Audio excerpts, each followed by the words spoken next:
Hi, I am Michael Chevy Castranova, business editor at the Gazette. Welcome to the 2021 Iowa Ideas in-depth week focus on workforce. Today, we're really pleased to have for our keynote interview Andy Challenger, Senior Vice President at Challenger Gray and Christmas, the global outplacement executive coaching firm headquartered in Chicago. Andy, it's really great to have you with us, even though remotely today. How are you? I'm doing pretty well. Thanks so much for having me. I'm calling in from a relatively empty office here in Chicago today. Yeah, there are a lot of those going on, a lot of those here too. So let's get to this. Challenger Grand Christmas does many things, including tracking employment numbers and hiring trends. To start off, could you give us like an executive summary of sorts of how many Americans still are out of work and maybe still looking? What do you see? Yeah, there's still fewer people employed today than there were in 2019 before COVID-19 hit. We certainly have not come back up to those pre-COVID levels. Most people estimate that there's about 7 to 8 million Americans currently unemployed. Those are people that are still potentially looking for work.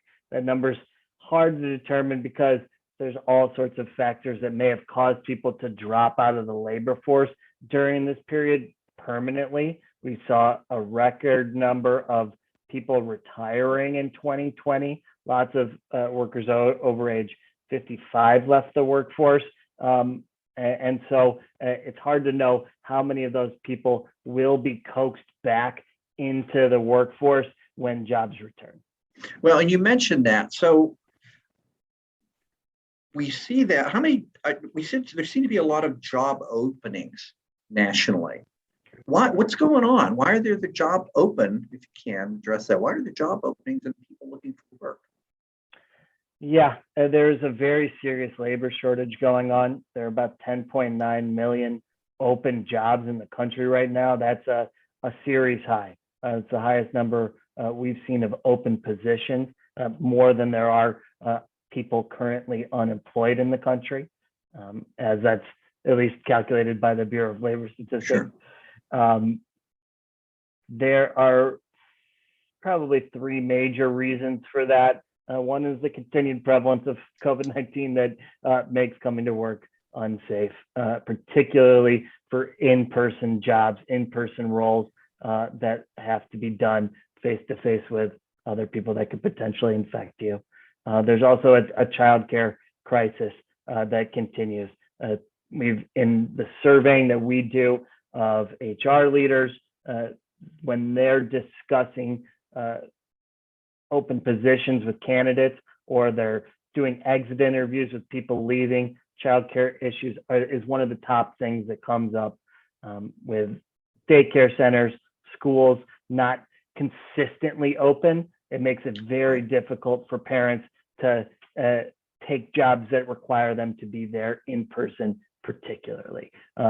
There is another piece of it, which is the extended and enhanced unemployment benefits that have clearly had some effect on the labor market. Those ended about a week and a half ago.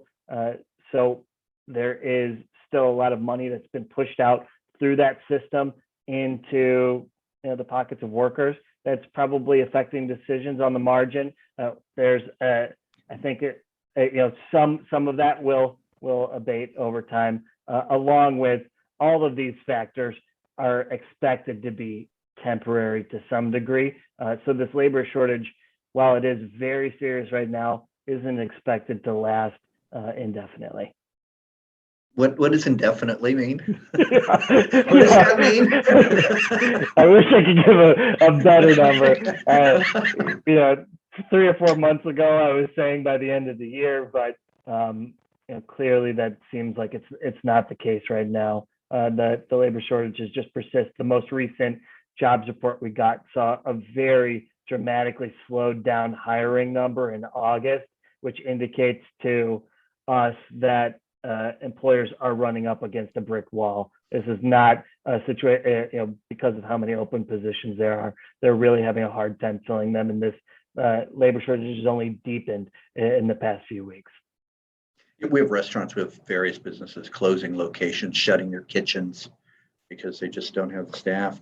So you talk to a lot of people all over the country. So let me ask you this, from what you're seeing, from what Challenger Gray and Christmas is saying, how do you think the mandate earlier this month from President Biden that will require something like 2/3, I think, of approximately all U.S. workers to be vaccinated, among other aspects, how's that going to affect hiring?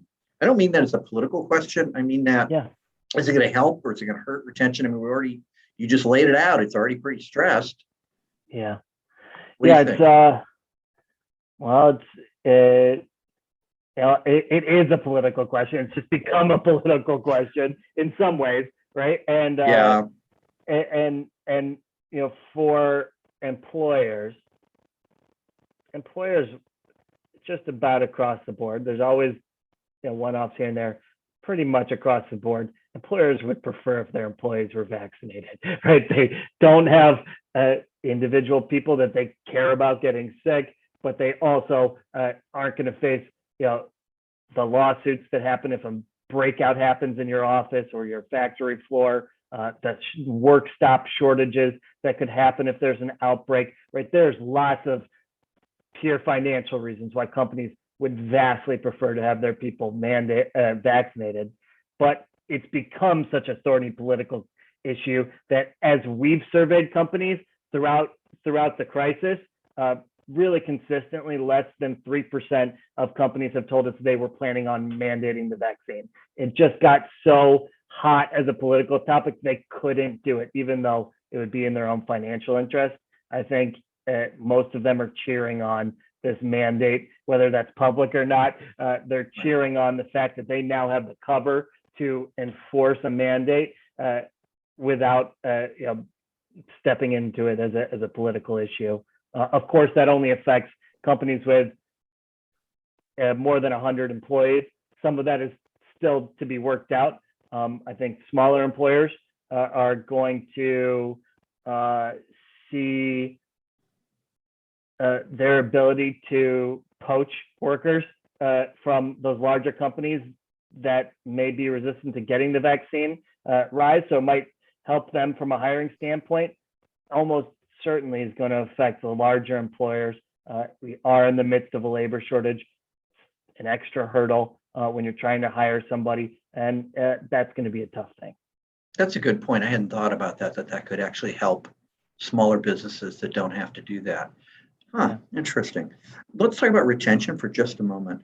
An issue here in Iowa, and I'm sure everywhere, and you've talked about this elsewhere, about how employees need to be more flexible to keep employees, in terms of bonuses, higher pay, maybe the work week itself. Could you talk a little bit about that? What do you mean? What kind of examples do you mean?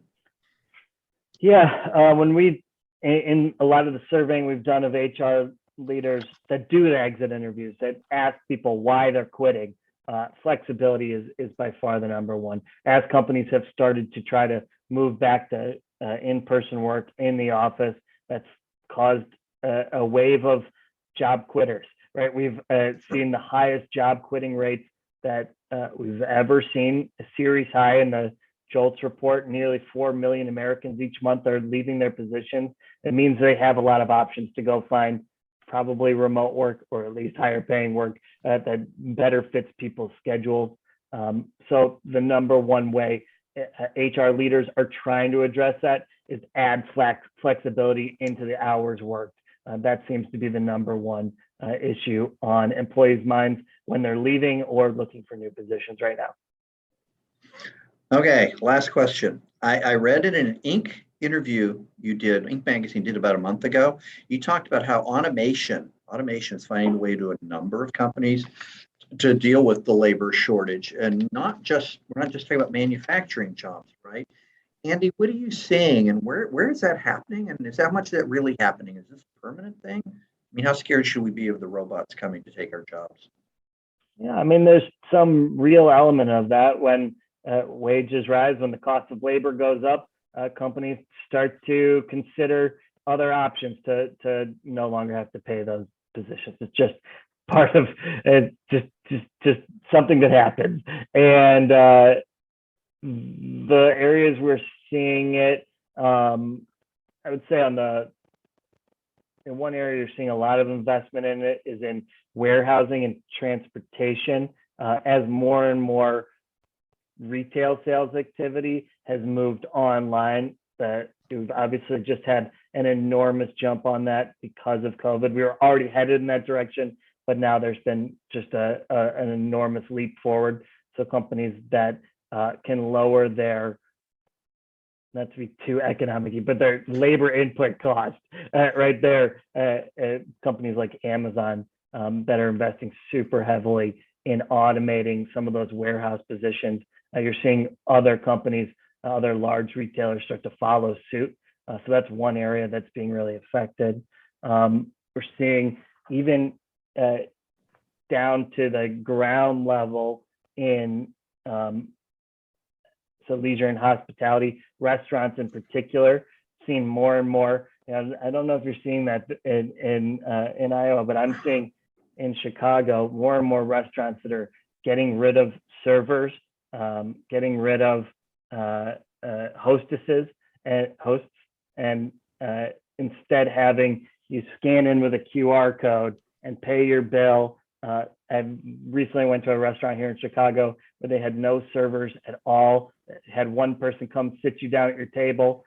You order all your food on your phone. They have somebody from the kitchen bring it out to you. And other than that, there's no interaction. And part of that is a response to the fact that restaurants cannot find people to come work right now. And they're, to stay alive, to survive this period of time, they're moving on to some of these new technologies. Yeah, Iowa, we've got a population of a little more than 3 million. So the same as the city of Chicago. So, I mean, this was an issue before. This hasn't helped. Andy Challenger of Challenger Gray Christmas, thank you very much for being with us today. This has been great, giving us this big national picture. To you watching, please take a look at the other interviews in this series on workforce as part of the Gazette's Iowa Ideas. You can see those right here on this same website. And if you haven't signed up already, sign up for our Iowa Ideas Conference, October 14 and 15. All those panels, all those speakers will be live and online. You can do that on our site. Andy, thank you. Thanks. Thanks for having me.